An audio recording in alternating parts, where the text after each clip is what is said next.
দিনের ভোট রাতে নিয়ে তারা সরকার গঠন করেছে। সেই জন্য সবাই বলতো নিশি রাতের ভোট ডাকাত সরকার। এই যে এটাও কিন্তু একটা ভোট কেন্দ্র, ভোট কেন্দ্রে কিন্তু মানুষ থাকতো না, কুত্তা থাকতো। সেই জন্য বলতো কুত্তা মার্কা নির্বাচন করছে খুলনাতে নাকি। সেই ভোটের অধিকার প্রতিষ্ঠার জন্য দীর্ঘকাল সংগ্রাম করেছিলেন আপনারা, দেশ নেত্রী বেগম খালেদা জিয়া, দেশ নায়ক তারেক রহমান। আমাদের প্রাথমিক বিজয় অর্জন হয়েছে, চূড়ান্ত বিজয় তখন অর্জন হবে যখন একটি সুষ্ঠু নির্বাচনের মধ্য দিয়ে দেশ নায়ক তারেক রহমানের নেতৃত্বে সরকার গঠন করতে পারবো, তখনই চূড়ান্ত বিজয় হবে। সেই চূড়ান্ত বিজয় অর্জন না হওয়া পর্যন্ত আমরা সকলেই মাঠে থাকবো না।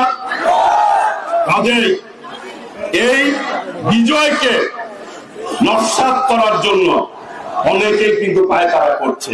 এই পতিত ফ্যাসিস্ট সরকার দেখেন না, গ্রাম পুলিশ, আনসার পুলিশ দিয়ে সচিবালয় ঘেরাও করতে গিয়েছিল। আসলে ওইখানে পুলিশ কয়জন গেছে? ওই পতিত আওয়ামী লীগ, যুবলীগের ক্যাডাররা গেছিল। ছাত্র জনতার ধাওয়া খেয়ে তারা পালিয়ে যেতে বাধ্য হয়েছে। ওবায়দুল কাদেররা বড় বড় করে কথা বলতো না যে ফখরুল ইসলাম আলমগীরের বাড়িতে যায় উঠবে, বলছিল না? বলে যে তারা নাকি পালায় না। শেখ হাসিনা বড় বড় অনেক কথা বলতো, তারা বলে পালায় না। এখন কিন্তু তাদেরকে খুঁজেই পাওয়া যায় না। পাওয়া যায়? তাদের প্রিয় ভাইরা, ছাত্র জনতা, প্রিয় ভাইরা, এই দেখো আমাদের এই গোপালপুর জয়পুরে টাঙ্গাইল জেলার মধ্যে 3 জন শহীদ হয়েছে, তার মধ্যে 2 জন গোপালপুর জয়পুরে। গত আলমনগরের একজন ছাত্র আন্দোলন করতে গিয়ে এখন পর্যন্ত কিন্তু তাকে খুঁজে পাওয়া যাচ্ছে না। তার নাম হচ্ছে হৃদয়, তাকে কিন্তু এখন খুঁজে পাওয়া যায় না। কোথায় আছে তাও আমরা জানি না। প্রিয় ভাইরা, এই শত শহীদের রক্তে মধ্য দিয়ে এই বিজয় অর্জন হয়েছে। এই দেখো, সেই বিজয় কোনোভাবেই যাতে অনুপ্রবেশকারীরা নস্যাৎ না করতে পারে সেই ব্যাপারে সতর্ক থাকতে হবে আমাদের সকলকে। আমরা বলতে চাই, অনেকেই আওয়ামী লীগ আর বিএনপি কে একই পাল্লায় মারতে চায়। আমি বলতে চাই তাদের উদ্দেশ্যে, বিএনপি নেতা শহীদ রাষ্ট্রপতি জিয়াউর রহমান আমাদের নেতা, তিনি স্বাধীনতার ঘোষণা দিয়ে যুদ্ধ করে দেশের মানুষকে গণতন্ত্র দিয়েছেন। আমাদের নেত্রী দেশ নেত্রী বেগম খালেদা জিয়া 9 বছর আন্দোলন করে দেশের মানুষকে গণতন্ত্র দিয়েছে। বিএনপি আর আওয়ামী লীগ এক হতে পারে না। শেখ মুজিব বাকশাল কায়েম করেছিল, শেখ হাসিনা ভোটের অধিকার হরণ করে ফ্যাসিবাদ কায়েম করেছে বাংলাদেশে। কাজেই যারা বলতে চান তাদের উদ্দেশ্যে বলতে চাই, এই দেশের বিএনপি শিকড় কিন্তু অনেক গভীরে।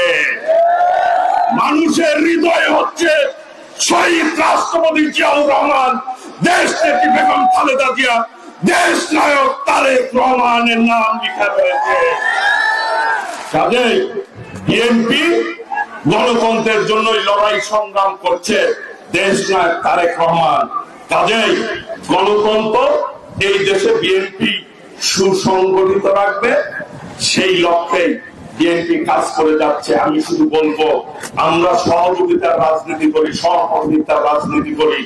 বাংলাদেশে আর কোনদিন আল্লাহর রহমতে কোন ফ্যাসিবাদের উত্থান হবে না, হবে না। সেই লক্ষ্যে আমাদের কাজ করতে হবে। আগামী দিনে ইনশাআল্লাহ ঐক্যবদ্ধভাবে আমরা শহীদ রাষ্ট্রপতি জিয়াউর রহমানের দল, দেশ নেত্রী বেগম খালেদা জিয়ার এই দলকে এবং বর্তমানে ভারপ্রাপ্ত চেয়ারম্যান দেশ নায়ক তারেক রহমানের নেতৃত্বে আমরা ঐক্যবদ্ধভাবে গণতন্ত্র পুনঃপ্রতিষ্ঠা না হওয়া পর্যন্ত আমরা মাঠে থাকবো ইনশাআল্লাহ। ওই নেত্রী আছে? সবাইকে হাত তুলে বলতে হবে, নেত্রী আছে? ওই সেই নেত্রী খালেদা জিয়া, খালেদা জিয়া, তারেক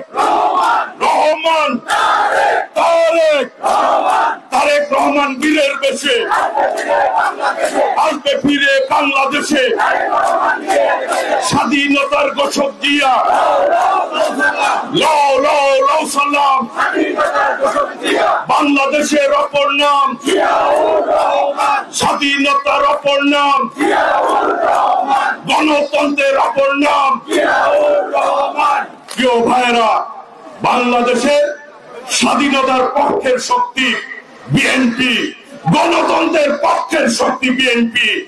বাংলাদেশ এবং বিএনপি কে বিচ্ছিন্ন করা যাবে না। কাজেই আগামী দিনের সকলকে ঐক্যবদ্ধভাবে নতুন বাংলাদেশ গড়ার প্রত্যয় ব্যক্ত করে ঐক্যবদ্ধভাবে আগামী দিনের এই এলাকার মা মাটি মানুষের নেতা আব্দুল সালাম পিন্টুর মুক্তি দাবি করে আমি আমার বক্তব্য শেষ করছি। মুক্তি মুক্তি মুক্তি চাই, সালাম পিন্টুর মুক্তি চাই, মুক্তি মুক্তি মুক্তি চাই।